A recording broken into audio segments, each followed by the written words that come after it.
신앙의 기초 20번째 시간이고요. 오늘은 우리가 부활의 교리에 대한 말씀을 함께 나누도록 하겠습니다. 자, 우리 저를 따라서 한번 이렇게 고백해 볼까요? 영원하신 하나님. 다시 한번 할게요. 영원하신 하나님. 네, 아멘. 여러분, 우리가 살아가는 이 세상이 굉장히 혼란하고 어지러워질 때, 그래서 사람들이 삶이 고단하고 또 삶이 고통스럽고 힘들어질 때, 그럴 때 나라적으로나 사회적으로나 나타나는 현상이 여러 가지가 있거든요. 근데 그 중에 하나가 뭐냐면 이단이 성행한다는 거예요. 뭐가 성행한다고요?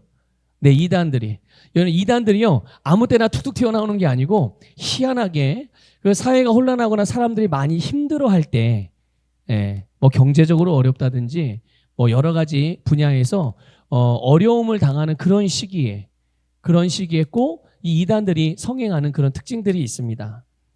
근데 이 이단은 아예 다른 종교를 말하는 게 아니에요. 다른 종교를 말하는 게 아니라 말 그대로 기독교에서 기독교의 교리를 가지고 또 특별히 하나님의 말씀인 성경을 왜곡시키는 이론을 가지고 사람들을 미혹하는 자들이 바로 이단이에요. 근데 이단이란 말 자체가 그 문자적인 의미는 뭐냐면 끝이 다르다는 뜻이에요. 그래서 달을 이자에다가 끝단자. 시작은 비슷하게 똑같이 성경으로 시작을 하는 것 같거든요. 그런데 뭐가 다르다고요? 네, 끝이 달라요. 그래서 진정한 그리스도인들은 하나님의 나라로 가지만 그리스도인 같이 보이는 그런 이단들은 지옥으로 가게 되고요. 근데 이게 영원한 끝이고요. 그런데 하나님을 섬기고 주님의 말씀을 따르는 모습과 모양도 달라요. 그들도 자기들 나름대로 성경에서 출발을 하거든요. 우리도 성경에 출발하죠. 그리고 우리는 끝도 성경이에요. 근데 그들의 끝은 하나님의 말씀이 아니란 말이죠. 어디로 향할까요? 그들의 교주를 향합니다. 누구를 향한다고요? 네, 그들의 교주가 그들의 끝이에요.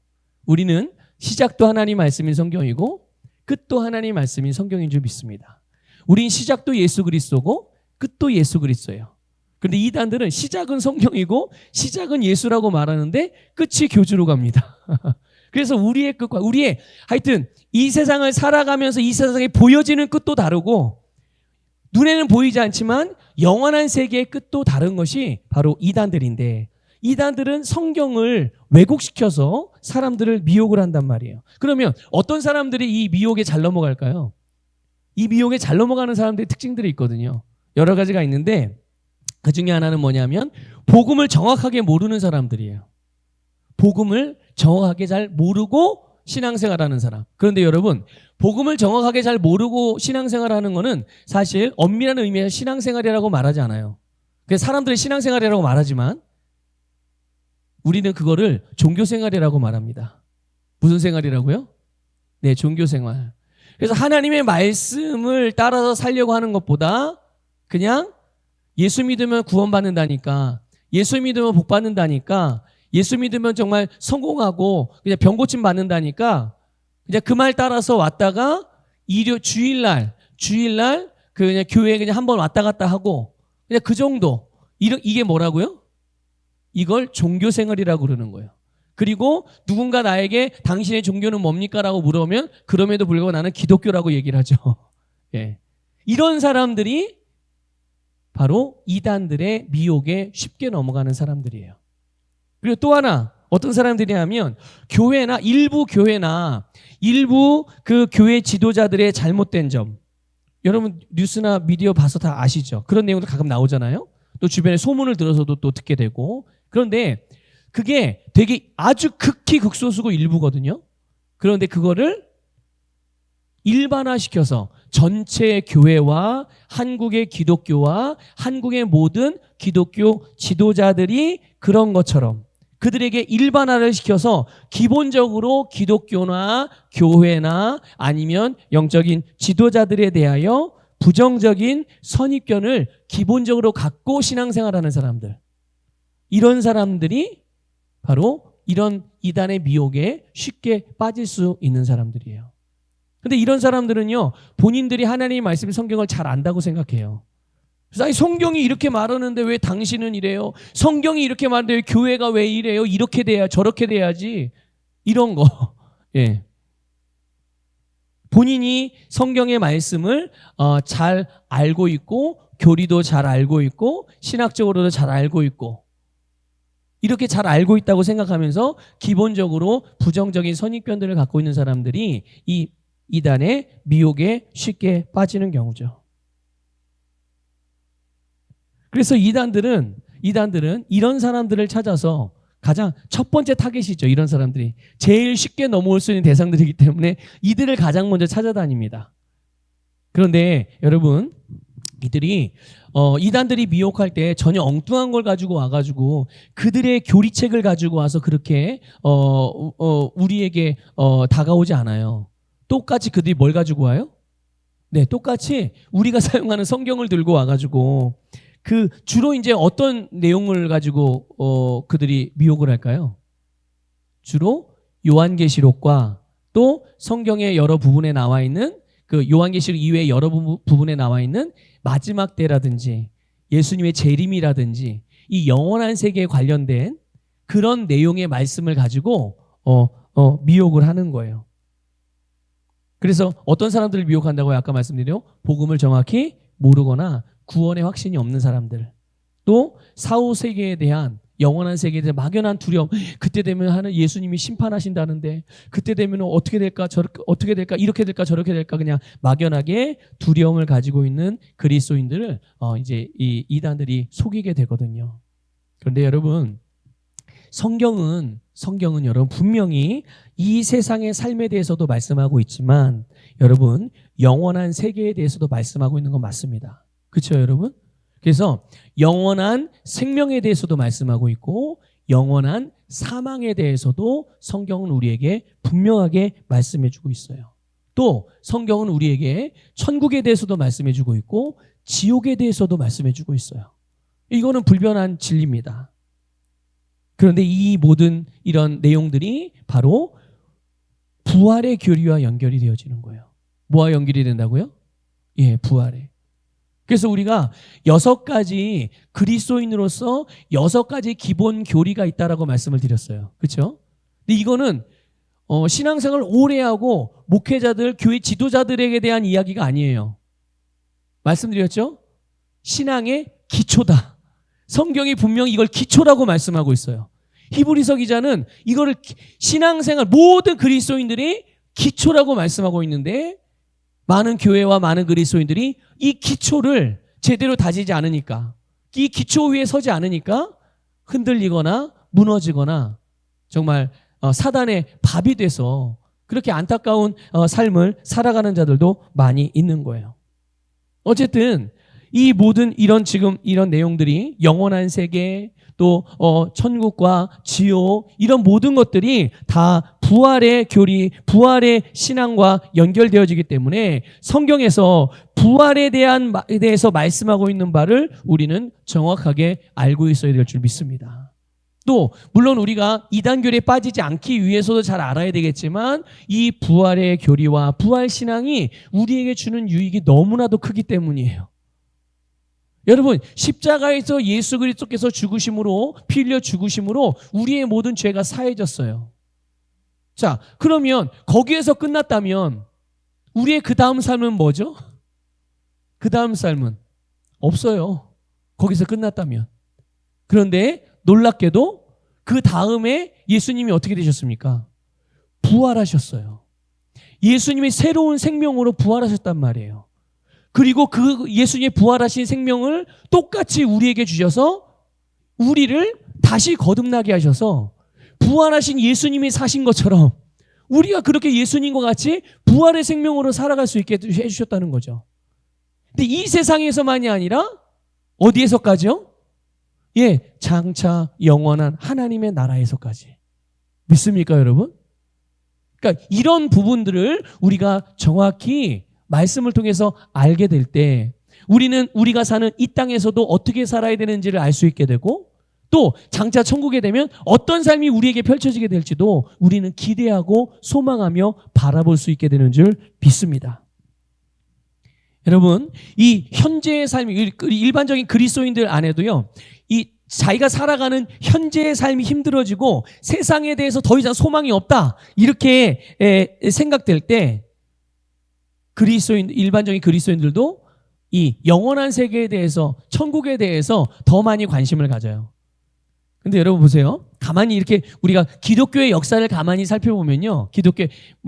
세계적인 기독교의 역사든 우리나라 대한민국의 기독교의 역사든 성경도 마찬가지예요. 성경 속에서 나타난 기독교의 역사든 보게 되면 사람들의 삶이 풍요로워지고 부유해지고 살기 편할 때는요. 하나님의 나라에 대해서 별로 관심이 없어요. 어디에 더 관심이 많아요? 자기가 사는 세상에 더 관심이 많습니다. 그런데 자기가 사는 세상이 힘들고 괴로움이 더하면 더해질수록 어디에 대한 소망이 더 커질까요? 네, 하나님 나라에 대한 소망이 점점 더 커져요. 그래서 옛날에 우리나라 일제시대 때도 그랬고 6.25가 벌어졌을 때도 그랬어요. 그때 당시에 그리스도인들은 여러분 우리나라 기독교 역사 중에서 그때보다 더 이 천국에 대한 소망을 크게 가졌던 적은 없었던 것 같아요. 왜요?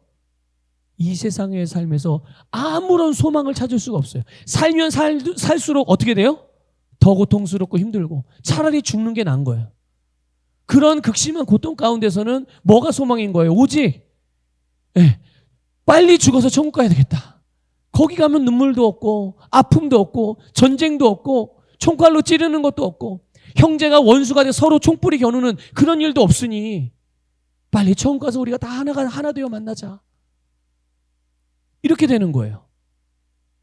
그게 이제 기독교의 역사예요. 근데 여러분 우리가 이 세상에서 편하게 살든 불편하게 살든 부유하게 살든 가난하게 살든 이 세상이 어떤 어렵든 아니면 어렵지 않고 형통하든 상관없이 여러분 우리에게는 하나님이 영원한 삶을 주셨다는 것을 믿으시길 바라고 영원한 세계는 우리가 잘 살 때도 있고 못 살 때도 있어요. 그리고 그 영원한 세계는 우리가 잘 살 때도 가야 되는 나라이고 못 살 때라 할지라도 가야 되는 나라이고 믿습니까? 예. 그러니까 여러분 우리는 이 부활신앙에 대해서 영원한 세계에 대해서 죽은 자들의 부활에 대한 이런 부분에 대해서 우리는 정확하게 이 하나님의 말씀으로 정확하게 알고 있어야 되는 거죠. 여러분, 이 세상의 삶이 힘들고 내가 겪고 있는 어려움이 크다고 하여서 이 영원한 세계를 사모하고 천국을 바라보는 것 중요하고 좋은 거예요. 그런데 여러분, 하나님의 말씀에서 벗어난 수준으로 그 관심이 지나치게 되면 어떻게 되는 줄 아십니까? 그러면 이 세상에서 살아가는 삶과 우리에게 맡겨진 주님의 사명에 대하여 무심해진다는 것을 아셔야 돼요. 어떻게 된다고요? 무심해집니다. 그래서 이 세상에서 아무것도 안 하고 이 세상에서 그냥 이 세상은 없어져야 될 세상이고 이 세상은 악한 세상이고 단지 그렇게만 치부하게 돼요. 그리고 오히려 열매 없는 그런 일들, 내세 중심주의로 빠져서 그런 신앙생활을 하게 되고 어떤 경우는 그래서 극단적인 시한부 종말론에 빠지기도 하는 거예요. 우리는 절대로 그렇게 되지 않아야 될 줄 믿습니다. 어떻게 해요? 바로 하나님의 말씀으로 잘 묵상하고 있으면 되는 거죠. 여러분, 이단들에게 빠지는 사람은 정말 어떻게 저렇게 이단에 빠지나. 여러분, 어둠의 그 미혹의 사단의 미혹 때문이기도 한 거죠. 그들이 눈과 귀를 가려서 속이니까. 그런데 하나님 말씀으로 묵상하고 있으면 여러분 절대로 그 미혹에 빠질 일이 없어요. 누가 자기가 예수라고 찾아와요. 그럼 여러분 믿으시겠어요? 안 믿죠? 안 믿죠. 근데 그것도 여러분 철저하게 하나님 말씀이 성경의 말씀으로 무장되어져 있을 때 그게 가능한 일이에요. 누가 예수라고 그러면 자기가 예수라고 그러면 뭐 간단해요. 어려운 것도 아니야. 많이 안 배워도 예수님 어디서 태어나셨어요? 어디서 태어나셨어요? 예수님이요? 예? 베들레헴에서 태어나셨죠. 베들레헴. 그렇죠? 유대 땅 베들레헴에서 태어났어요. 자기가 예수님이라는 사람에게 물어보시면 돼요. 당신 유대 땅 베들레헴에서 태어났습니까? 그렇잖아요. 그리고 주민등록증 보면서 국적 확인하면 돼요. 그러면 이 사람이 진짜 자기가 말하는 예수인지 아닌지 알 수 있죠. 그렇죠? 너무 단순하지 않습니까? 근데 이 단순한 걸 모르고 뭔가 깊이 생각해야 되는 줄 알아요. 뭔가 대단히 중요한 걸 배워야 되는 줄 알아요. 그리고 성경은 분명히 예수님이 다시 올 때 재림하시는 예수는요, 당신이 딱 오게 될 때 온 세상의 모든 사람들이 다 알아본다고 그랬어요. 한순간에. 번개가 동에서 서에서 번쩍할 때 여러분 온 지구에 있는 모든 사람들이 그 번개를 다 동시에 봐요, 안 봐요? 다 똑같이 보죠? 똑같이 봐요. 그것처럼 오신대요, 성경에 예수님이 오실 때. 그러니까 내가 이 말씀을 알고 있으면 이상하다. 예수님이 오시면 다시 오시는 재림 예수는 예수님이 딱 오실 때 이 세상의 모든 사람이 한 번에 알아본다고 그랬는데 나는 예수님이 오시는 걸 알아보질 못했는데 한 번도. 그렇죠? 그럼 이 사람은 예수인 거예요, 아닌 거예요? 재림 예수가 아닌 거예요. 그리고 옆에 사람, 내가 그때 그럼 내가 깜빡 졸고 있었나? 옆에 사람에게 물어보면 돼요. 당신 예수님이 다시 오신다고 그럴 때 다시 오시는 예수님을 혹시 알아봤습니까? 물어보면 예수는 무슨 예수? 예? 근데 성경에 말씀하기를 분명히 예수님이 다시 오실 때는 모든 사람이 한 번에 알아본다고 그랬어요. 예수님이 올 때. 그렇죠? 또 하나 말씀드릴까요? 예수님이 오실 때는 여러분 그 동정녀를 통해서 오셨어요. 남자의 씨가 아니에요. 아담의 씨가 아니라 성령으로 말미암아 잉태돼서 오셨어요. 그 사람의 어머니가 성령으로 잉태하여 낳는지 물어보면 되는 거예요. 그렇죠? 예. 요 세 가지만 물어봐도 확인해봐도 대번 알 수 있어요. 그냥 이 셋 중에 한 가지만 물어봐가지고 한 가지만 이렇게 비교해보고 적용해보면 이 사람이 진짜 재림 예수인지 아닌지 알아요, 몰라요? 아니, 금방 알아볼 수 있다니까요. 금방 알아볼 수 있어요. 그런데 이런 단순한 거를 그냥 무시하고 뭐 성경을 뭐 비유하고 뭘 하고 이러면서, 근데 여러분 중요한 건 이거죠. 그 사람이 말하고 그 사람이 가르치고 그 사람이 행동하는 여러 가지도 중요하지만 그 사람이 누구인지가 너무나도 중요한 걸 아셔야 돼요. 그 사람이 누구인지. 여러분, 그리스도인이 아닌 사람이 그리스도인에 대하여 이야기해요. 이거 맞는 거예요, 안 맞는 거예요? 여러분, 이거 잘 분별하셔야 됩니다. 그리스도인에 대해서 말하려면 그 사람이 어떤 사람이어야 해요? 그리스도인이어야 해요. 그리스도인이 아닌 사람이 그리스도인을 제대로 알 수 있어요? 모릅니다, 여러분. 이거 여러분 굉장히 중요한 삶의 원리예요. 그리스도인에 대해서 말하려면 그 사람이 그리스도인이어야 되는 거예요.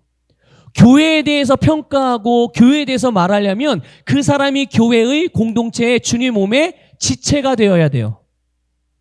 교회 밖에서 있으면서 주님 몸 밖에서 있으면서 주님의 몸을 이런다 이러쿵저러쿵 이야기한다? 그거는 맞는 말이 아니에요. 그건 맞는 말이 아닙니다. 그러니까 여러분들 주변에서 내 주변에 사람들이 어떤 사람인지를 잘 보셔가지고 그 사람이 하는 말이 그 사람으로서 할 수 있는 말인지를 잘 들으셔야 돼요. 그래서 설령 그 사람의 말이 옳은 것 같다고 하여도 일단은 그 사람이 그 말하는 사람이 아니기 때문에 그 말에는 여러분 신뢰할 필요가 없는 거예요. 이해가 되세요? 사람이 아닌데 사람이 아닌 존재가 사람에 대해서 말하는 게 말이 돼요? 그리고 이런 거 있잖아요. 여러분 지금 조금 극단적인 예를 들어볼게요. 이해를 돕기 위해서. 우리나라에 재벌들이 있어요. 그렇죠? 근데 재벌들이 사회적으로 굉장히 비난을 많이 받죠. 물론 비난받을 만한 짓을 많이 해요. 그렇죠? 그런데 그 사람을 진짜로 평가하기 위해서는 그 사람만큼 공부를 하고 그 사람만큼 돈을 벌어보고 그 사람만큼 일을 해보고 그 사람 같은 그 분야의 전문가가 아닌 사람이 그 사람에 대해서 평가하는 평가가 맞는 평가일까요? 맞지 않는 평가일까요? 맞지 않는 평가예요, 여러분. 여러분, 제자가 스승을 평가하는 게 맞아요? 맞지 않아요? 맞습니까? 맞지 않습니까? 맞지 않는 일인 거예요, 여러분. 그런데 우리는 이걸 거꾸로 뒤집어서 이게 너무 평범한 일이에요. 그렇죠? 너무 평범한 일이에요. 아니, 내가 100만 원도 벌어보지 못한 사람이 나는 10만 원밖에 못 벌어. 기껏 이제까지 가장 많이 번 게 10만 원밖에 못 벌어봤어요. 근데 늘 평상시에 100만 원 버는 사람을 이러쿵저러쿵 뭐가 잘났다, 뭐가 못났다, 뭐가 잘했다, 뭐가 못했다 평가하는 게 맞아요, 뭐 안 맞아요? 안 맞는 거예요, 여러분. 그러니까 여러분, 이단자들이 그리스도인이 아니잖아요. 그리스도인이 아닌데 성경에 대해서 말해요. 맞는 말이에요? 틀린 말이에요? 그거는 틀린 말이에요. 그러니까 그 사람이 누구인지가 너무나도 중요하고, 내가 뭔가를 말하고 내가 뭔가를 행동을 할 때 내가 누구인지를 정확하게 인식하기를 주님의 이름으로 축복합니다. 반면에 이걸 반대로 뒤집어서 이야기하면 이런 것과도 같은 거죠. 내가 영원한 생명을 얘기해요. 왜요? 내가 영원한 생명을 가졌기 때문이에요. 그런데 영원한 생명을 가진 내가 맨날 이 세상에 대해서만 얘기하고 이 세상에 죽으면 끝이야 이런 식으로 얘기한다면 그건 맞는 거예요? 안 맞는 거예요? 맞는 거예요? 안 맞는 거죠. 나는 영원한 세계를 살아가고 영원한 세계에 속해 있는 사람이에요. 그러니까 내가 하는 말은 어떤 말이어야 해요? 당연히 영적인 말이어야 하고 영원한 하늘에 속한 말이어야 하고, 그래서 그 하늘에 속한 말로써, 근데 보세요. 이 세상과 이 영적인 세계의 위치가 어떻습니까? 이 세상은 영적인 세계보다 아래에 있는 세상이고, 이 세상은 영적인 세계에 영향을 받고 다스림을 받는 세상이에요. 그러니까 영적인 세계에 속한, 영원한 세계에 속하고 하나님 나라에 속한 내가 이 세상을 영적인 것들로 다스리는 게 맞아요, 안 맞아요? 당연히 맞죠. 내가 영적인 세계의 사람이니까. 영적인 세계의 것을 가지고 와서 이 세상을 다스리는 게 당연히 맞는 거예요. 근데 반대로 내가 영에 속한 사람이고 영적인 것을 가지고 이 세상을 다스려야 되는 사람이, 영적인 내가 세상적인 사람들과 세상의 물질과 세상의 명예와 세상의 죄와 마귀에게 다스림을 받고 살아가는 거는 어울리는 거예요? 안 어울리는 거예요? 네, 안 어울리는 거예요. 여러분, 내가 누구인지를 정확하게 인식하시길 바랍니다. 주님이 나를 어떠한 자로 낳으셨는지 그것을 여러분 인식하기를 주님의 이름으로 축복하고, 여러분이 평상시에 하는 말과 여러분이 평상시에 하는 행동과 여러분이 평상시에 하는 어떤 결단이나 결정이나 선택하는 일에 있어서 항상 내가 누구인지에 대하여 인식하고 그 정체성을 가지고서 여러분에게 하나님이 주신 그 예수의 이름의 권세와 믿음으로 모든 삶을 살아가시기를 주님의 이름으로 축복합니다. 사실 이거를 말씀을 드리려고 오늘 설교를 준비한 거 아닌데 좀 이런 말씀들이 좀 필요한 것 같아요. 예. 여러분, 내가 누구인지가 중요하고 이 사람이 어떤 사람인지가 중요한 거예요. 그 사람이 하는 말과 가르침이나 어떤 행동보다 더 그게 안 중요한 건 아니에요. 중요하지만 더 중요한 것은 그 사람이 어떤 사람이냐가 중요한 거죠. 그러니까 여러분, 오늘 우리는 주님께서 우리에게 영원한 생명, 이 영원한 세계에 대한 계시를 주신 이유와 목적이 분명히 있죠. 성경을 통해서 우리에게 영원한 세상, 영원한 하나님의 나라, 영원한 사망도 있고 영원한 생명도 있고 부활도 있고 천국도 있고 지옥도 있고, 이렇게 영원한 세계에 대한 하나님의 말씀, 주님의 계시를 주신 이유는 여러분, 이 세상을 살아가는 모든 사람들뿐만 아니라 온 세상에는 여러분 끝이 있다는 것을 알려주시기 위해서예요. 뭐가 있다고요? 네, 시간의 끝이 있다. 그러니까 시간에는 시작과 끝이 있다 없다? 네, 있다는 것을 알려주기 위함이에요. 또 그리고 이 시간의 끝에서는 모든 사람들이 어떻게 될까요? 모든 사람들이 영원한 세계로 들어가게 된다.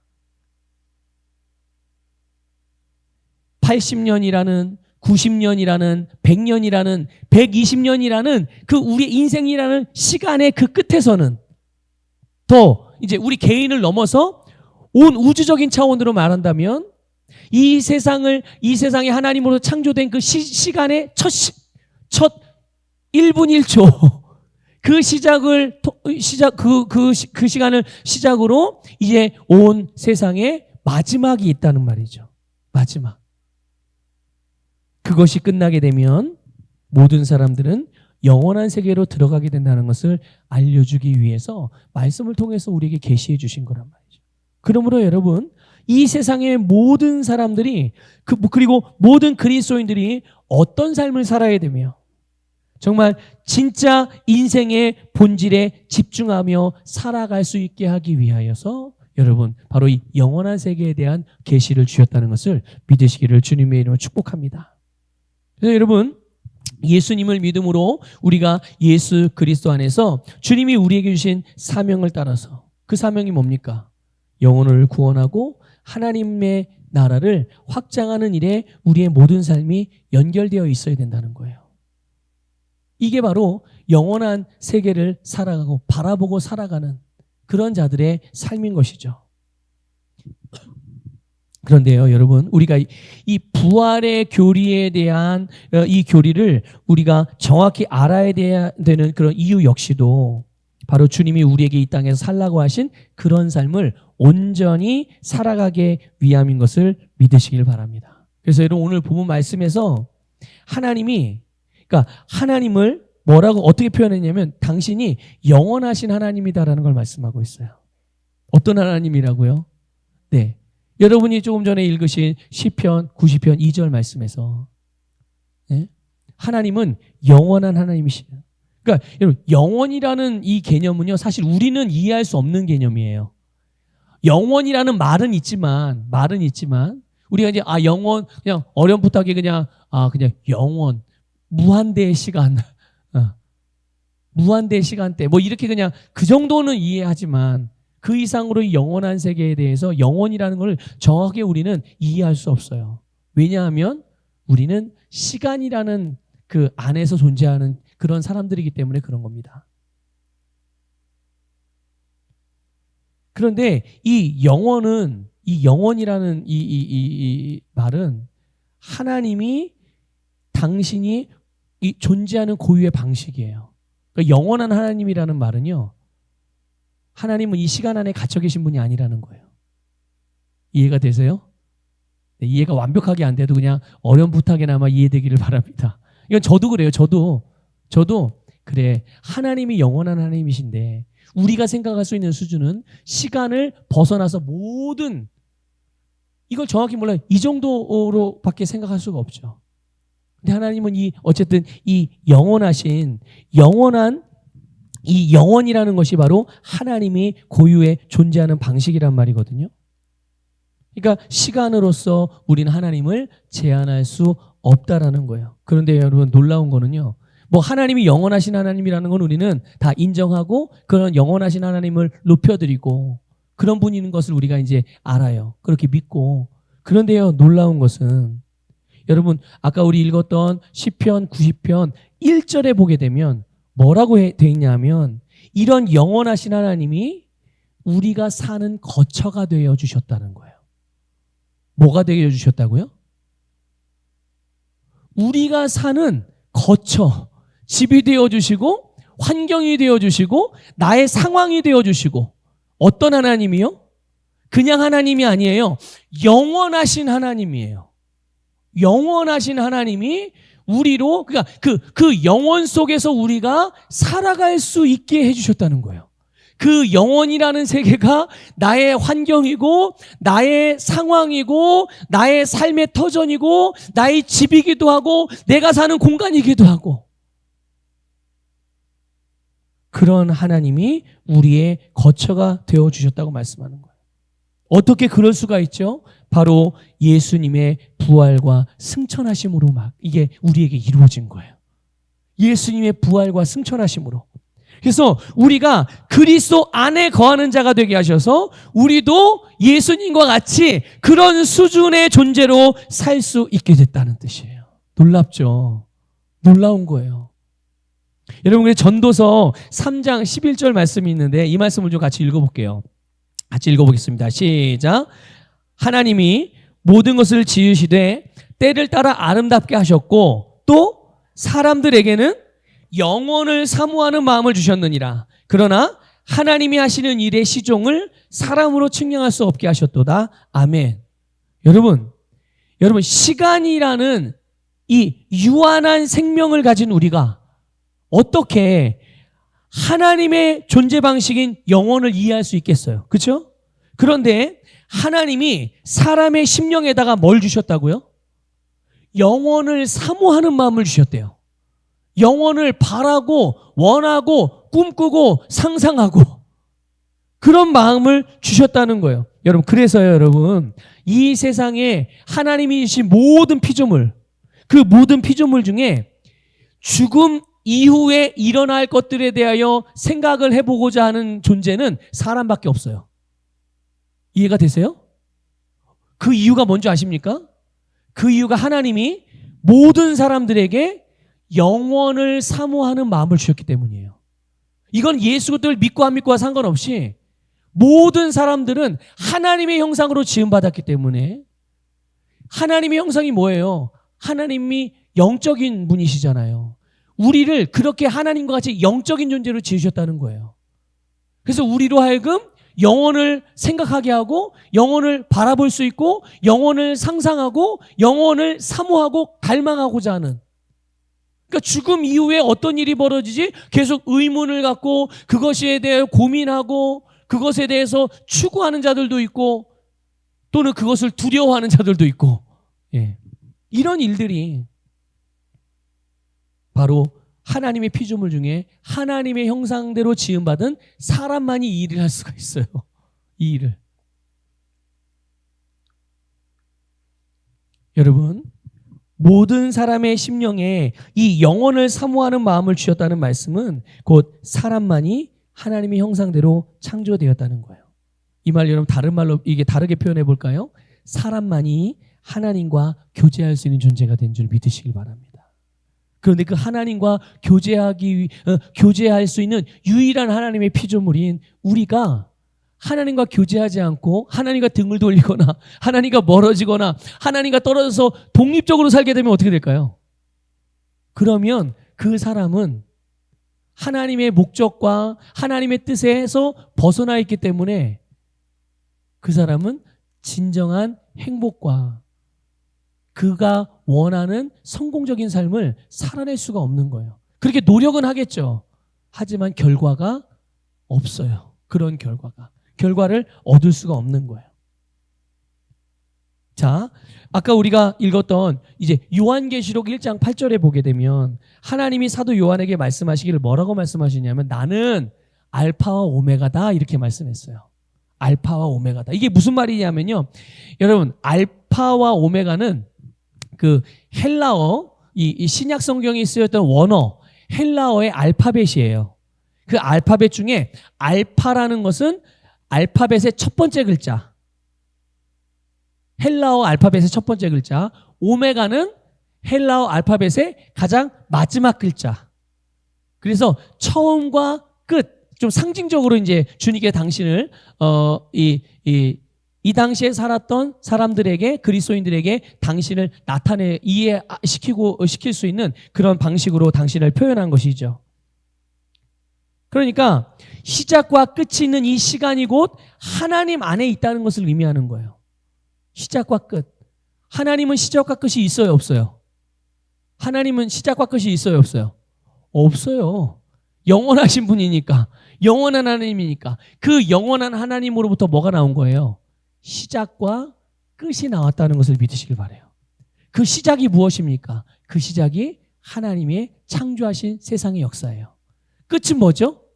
끝은 바로 이 세상의 마지막. 예수님이 오심으로 인하여 이루어지는 그 마지막. 다 어디서 나왔다고요, 이게? 영원하신 하나님의 영원으로부터 나온 거예요. 놀라운 일이죠. 네. 그래서 이걸 하나님이 친절하게도 그 계시록 1장 8절 후반부에 이렇게 표현해 주셨어요. 뭐라고 하면 이제도 있고 전에도 있고 또 어떻게 해요? 장차 오실 자다. 네, 장차 올 자다. 그러니까 이거 뭐예요? 과거와 현재와 미래. 이 과거, 현재, 미래가 시간이잖아요. 이 모든 것들을 초월해서 계신 분이 하나님이시지만 이 모든 것들을 다 주관하고 이 모든 것들 속에 살아가고 있는 이 시간대 안에서 살아가고 있는 우리를 여러분 하나님께서 인도해 주신다는 것을 믿으시기를 축복합니다. 그런데 희한한 거는 하나님이 과거, 현재, 미래가 하나님 안에 속했다고 하시면서 당신을 나타내시기를 나는 전능한 하나님이다 라고 말씀해요. 전능한 하나님이다. 그 말은 무슨 말일까요? 바로 하나님이 영원한 분이라는 뜻이기도 하고, 그리고 여러분 이 시간의 변화에 따라서 시공간의 변화에 따라서 영향을 받는 분이 아니다라는 것을 말씀해 주고 있는 거예요. 오히려 그것들을 어떻게 하시는 분이에요?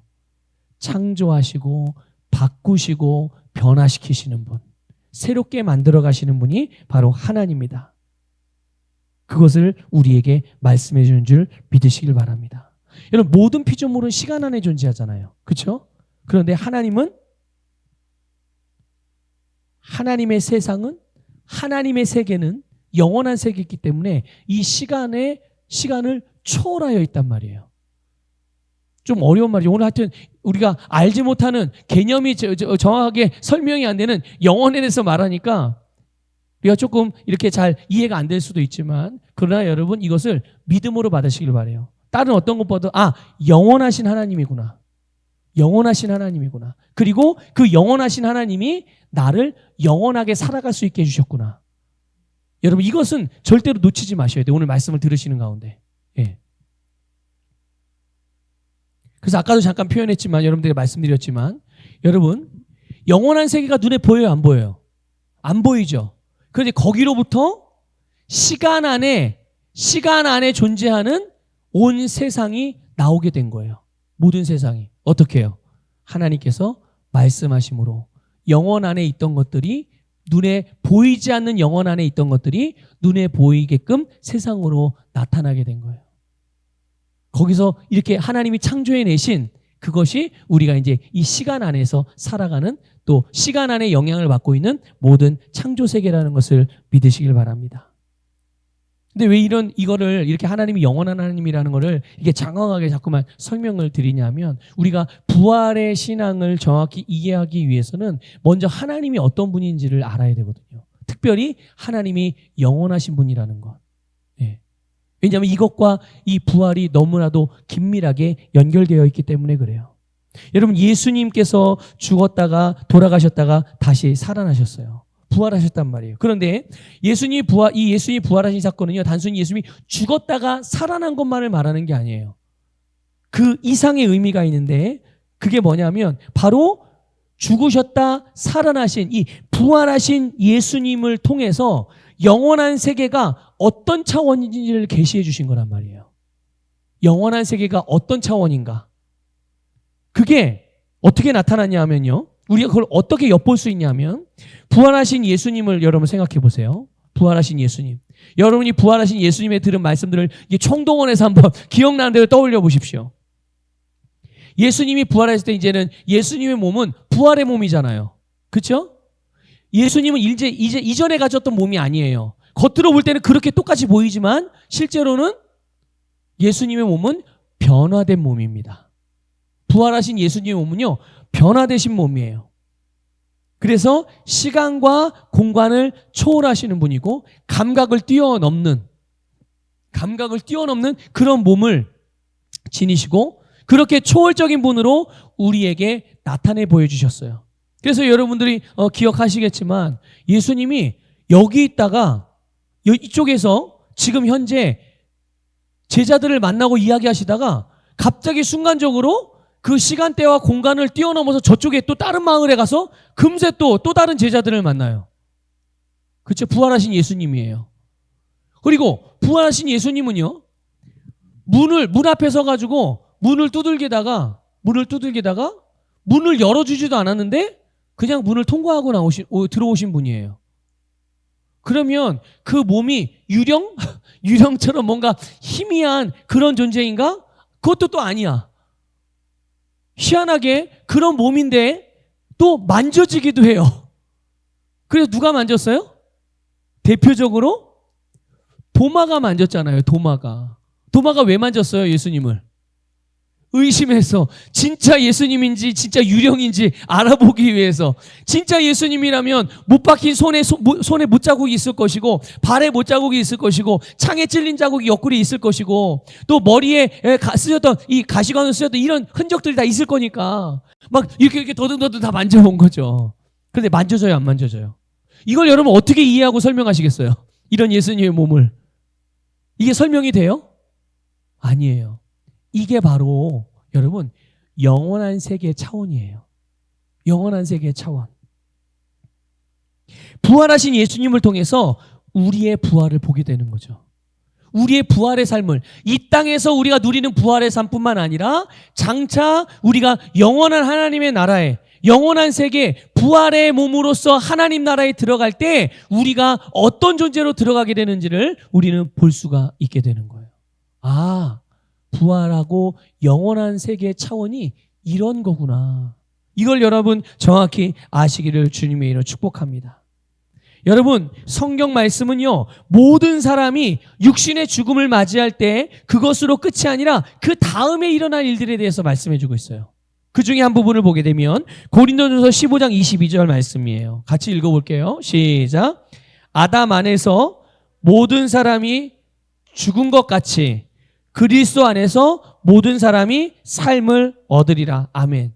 여기는 두 가지 모든 인생의 운명에 대해서 말씀해 주고 있어요. 두 가지를. 그게 첫 번째가 뭡니까?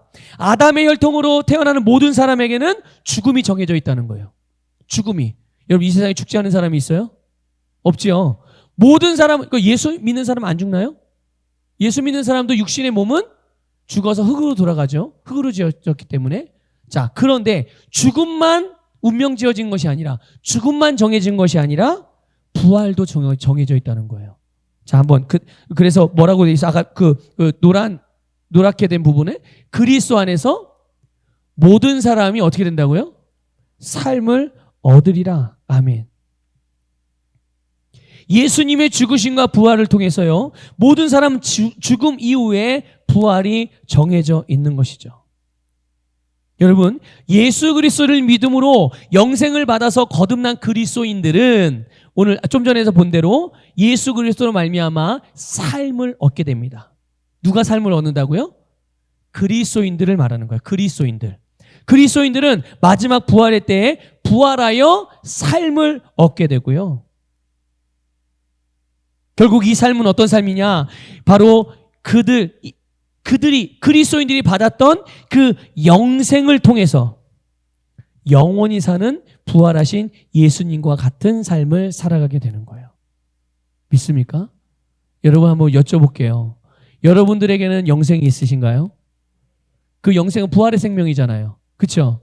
근데 그 생명을 가지고 우리가 육신의 죽음을 맞든지 아니면 살아있는 가운데 부활하신 주님을, 재림하시는 주님을 맞이한다든지, 그러면 여러분 우리가 어떻게 된다고요? 예수 그리스도와 같은 영원한 삶을 살게 되는 거예요. 믿습니까? 이게 오늘 저와 여러분들과 모든 영생으로 거듭난 그리스도인들에게 하나님께서 정해주신 운명입니다. 믿습니까? 네. 그건 달라지지 않아요. 변경되지 않습니다. 변경되지 않아요. 그러니 여러분, 영원한 세계 부활의 때, 예수님의 재림의 때에 대하여 생각할 때 여러분 두려워하지 마십시오. 마귀에게 속지 마세요. 이단의 교리에 여러분 미혹당하지 마시길 바랍니다. 예. 예수 그리스도의 부활의 생명이 있는, 영생이 있는 모든 그리스도인들, 영생으로 말미암아 거듭난 모든 그리스도인들에게는 영원한 생명이 그들의 운명으로 주어졌음을 믿으시기를 축복합니다. 그리고요, 여러분 고린도전서 15장 51절부터 53절을 보면 이런 말씀도 있어요. 같이 읽어보겠습니다. 시작. 보라, 내가 너희에게 비밀을 말하노니 우리가 다 잠잘 것이 아니요 마지막 나팔의 순간에 홀연히 다 변화되리니 나팔 소리가 나매 죽은 자들이 썩지 아니할 것으로 다시 살아나고 우리도 변화되리라. 이 썩을 것이 반드시 썩지 아니할 것을 입겠고 이 죽을 것이 죽지 아니함을 입으리로다. 아멘. 자, 요 말씀 계속 띄워주세요. 자, 여기 51절에 보게 되면요, 우리가 다 잠잘 것이 아니요라고 그랬어요. 우리가 다 잠잘 것이 아니요. 여기서 말하는 우리가 누구냐 하면 바로 그리스도인들을 말하는 거예요. 그리스도인들. 그리스도인들이 잠잘 것이 아니라는 말은 그리스도인들이 죽지 않고 살아있다는 말이에요. 그러니까 살아있는 그리스도인들을 말하는 거예요. 그 살아있는 그리스도인들이 내가 만약에 지금 살아있는 이 가운데서 이때에 예수님께서 재림을 하실 수도 있는 거죠. 그렇죠? 근데 내가 살아있는 상태에서 예수님이 재림하시면 우리가 어떻게 된다고요? 다시 다 잠잘 게 아니라는 거예요. 죽을 게 아니라는 거란 말이에요. 죽음이라는 과정을 거치지 않는다는 말이에요. 그 대신에 어떻게 됩니까? 죽음을 거치지 않지만 그 대신에 우리의 몸이 순간적으로 변화돼요. 어떻게? 초자연적인 부활의 몸으로. 누구의 몸과 같이요? 예수님의 몸과 같이 부활의 몸으로 변화돼요. 그래서 말하기를 아까 읽었던 52절 끝부분에 보게 되면 우리도 어떻게 된다고요? 변화되리라. 어떻게? 이 썩을 것이 53절이에요. 이 썩을 것이 어떻게 된다고요? 썩지 아니할 것을 입겠고 또 이 죽을 것이 죽지 아니함을 입으리로다. 아멘. 썩을 것이 썩지 않는 것으로 대체가 되고 죽을 수밖에 없는 것이 죽지 않는 영원한 것으로 대체된다는 것. 이것이 바로 우리가 부활의 때, 내가 살아있는 상태에서 부활하게 됐을 때, 내가 살아있는 상태에서 예수님이 오셨을 때 우리에게 일어나는 부활의 영광의 모습이라는 것을 여러분 기억하시길 바랍니다. 그럼 만약 그 전에 만약 예수님이 오시기 전에 우리가 육신의 몸이 죽어지면 어떻게 될까요? 예? 그럼 어떻게 될까요? 그건 다음 주에. 다음 주에 그 부분은 말씀을 드릴 거예요. 그러니까 여러분, 우리는 거듭난 그리스도인은요, 어떻게 되든 여러분 아무런 걱정을 할 게 없어요. 주님이 다시 오시는다고 하는 일, 오히려 기다리고, 오히려 바라보고, 소망하고 기대해야 돼요. 믿습니까? 예. 그날이 되면 우리는 진짜 이제 완벽하게, 지금은 우리의 영만 완전히 거듭난 상태잖아요. 그렇죠? 그래서 지금 우리는 매일매일 어떻게 해요? 구원을 이루어가고 있잖아요. 어떤 구원이요? 우리의 혼과 우리의 몸의 구원을 매일같이 하나님의 말씀으로 새롭게 해가고 있잖아요. 그런데 예수님이 다시 오시면 어떻게 돼요? 다시 오시는 그때 영원한 세계, 우리가 영원한 세계로 들어가는 그때는 어떤 일이 벌어집니까? 우리의 영과 혼과 몸이 다 완전하게 변화가 되어져서 정말 진짜 예수님과 같은 그런 존재로서 그런 부활의 몸을 가지고 그런 부활의 생명을 가지고 그런 영원한 세계 속에서 영원한 생명의 본질로 이제 하나님과 더불어 영원히 사는 거죠. 예. 우리에게 그런 삶이, 그러한 부활의 영광이 예비되어 있다는 것을 믿으시고 그것을 기대하시면서 오늘 우리가 살아가는 이 땅에서 그런 부활의 영광을 가지고 그 부활의 능력, 이 생명의 능력을 가지고 하나님께서 우리에게 살라고 하신 그 삶을 여러분의 가정에서 살아내시고 여러분의 직장과 사업장에서 살아내시고 여러분의 몸된, 여러분을 지체로 삼은 주님의 몸된 믿음의 공동체 안에서 살아가시고 그래서 우리를 통해서 하나님께서 이 땅에 나타내시고자 하시는 하나님의 영광을 온전히 다 드러내는 그런 여러분이 되시기를 주님의 이름으로 축복합니다.